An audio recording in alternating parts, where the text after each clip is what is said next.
Amerika Birləşmiş Ştatlarının sui-qəsd nəticəsində öldürülmüş prezidentləri. 1. Abraham Lincoln, Respublikaçılar Partiyasından idi.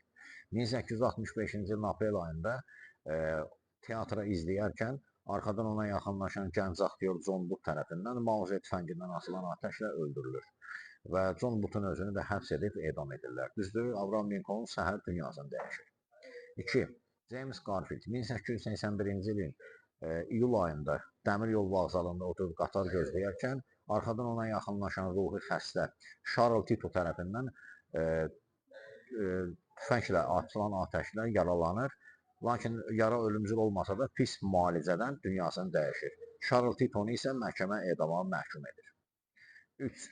William McKinley 1901-ci ilin sentyabr ayında Buffalo şəhərində keçirilən Pan Amerikan sərgisində anarxist Leon Çolqoş tərəfindən atəş açılaraq qarnından yaralanır və yara qanqrena verdiyinə görə dünyasını dəyişir. Çolqoşu isə ölümə məhkum edirlər. Və nəhayət 4-cü John Kennedy 1963-cü ilin noyabr ayında Texasın Dallas ştatında əhali ilə görüş çərçivəsindəki tədbirdə üstü açıq maşını ilə gedərkən Lee Harvey Oswald tərəfindən snayper tüfəngindən atılan atəşlə öldürülür. Hələ ölümün motivləri haqqında indi özündə belə bir doğru dürüst məlumat yoxdur.